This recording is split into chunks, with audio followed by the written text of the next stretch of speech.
اور پورا مکہ ان کی مخالفت کر رہا تھا، اس کے باوجود ہم ان کی حفاظت کرتے رہے ہیں، ہم ان کے ساتھ، ان کا قبیلہ ان کے ساتھ رہا ہے۔ تم لے جا رہے ہو لیکن سوچ سمجھ کر لے جاؤ، اور جلد بازی میں اس طرح کی دعوت نہ دو، اس پر پورے غور و فکر کرو کہ تم پورے جو ہے وہ مکے کی مخالفت مول لے رہے ہو۔ ان کو بھی پتا تھا کہ ہم کیا کر رہے ہیں۔ بہرحال گفتگو شروع ہو چکی ہے۔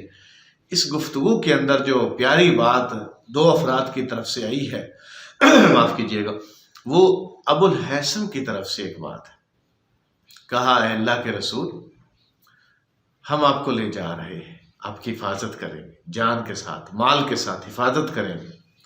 اب یہ فرمائیے گا کہ جب آپ وہاں پہنچ جائیں گے تو وہاں پر یہودی بھی بہت بڑے آباد ہیں، قبائل ہیں ان کے، یہودیوں کے بھی، اور اللہ آپ کو غلبہ دے دے، آپ کو اقتدار دے دے، تو آپ پھر وہاں سے واپس آ جائیں گے، ہمیں چھوڑ کر آ جائیں گے؟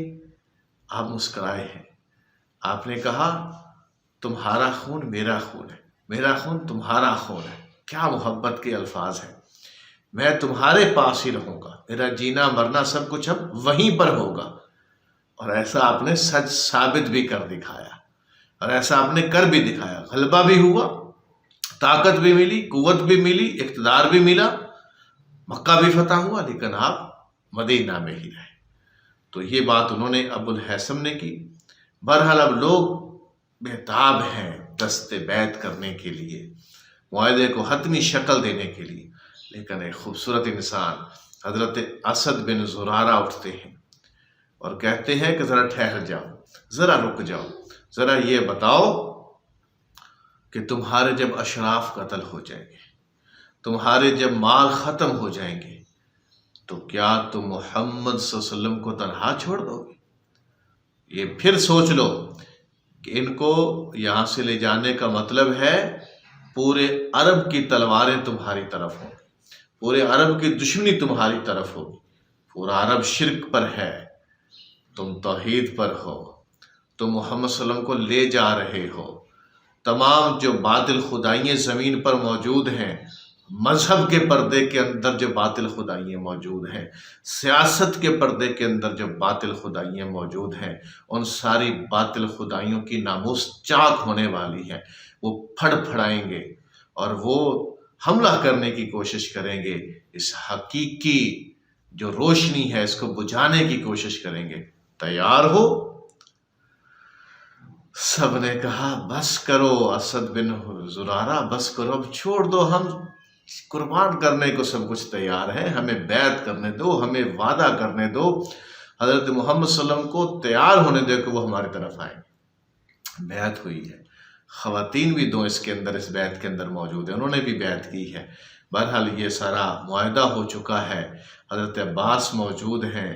اب آپ یہ دیکھیں، رازدار سیدنا ابوبکر صدیق بھی ہیں، سیدنا عمر بھی ہیں، سیدنا عثمان بھی ہیں، حضرت علی بھی ہیں، لیکن یہاں پر ایک میچور پرسن حضرت عباس ساتھ اس میں آئے ہیں، جو مدینہ والوں سے بات کر رہے ہیں، یثرب والوں سے بات کر رہے ہیں۔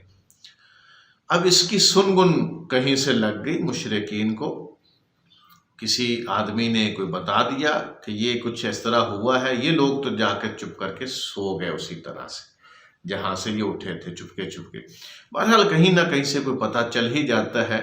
مسلمانوں کی کتابوں کے اندر تو یہاں تک ہے کہ ایک شیطان نے یہ آواز ندا دی تھی، تو بہرحال ان کو پتہ چلا اس چیز کا کہ اس طرح ہوا ہے۔ وہ صبح کے بھاگے مکے والے اور یہاں پہنچے ان کے پاس یثرب والوں سے کہ بھی رات کو کس طرح کا معاہدہ ہوا ہے، تمہاری کو ملاقات ہوئی ہے، ہم کیا سن رہے ہیں۔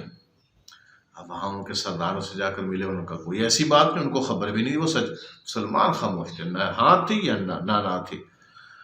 یہاں ایک نام لینا چاہتا ہوں میں، جس کا نام مدینے کی جو مدنی زندگی ہے نبی صلی اللہ علیہ وسلم کی، مدینے والی، بار بار اس کا نام آئے گا۔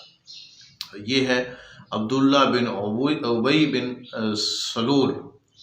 یہ عبداللہ بن ابی، یہ جو انسان تھا یہ منافق تھا، بن سلول یہ منافق تھا، تو یہ بھی سردار تھا۔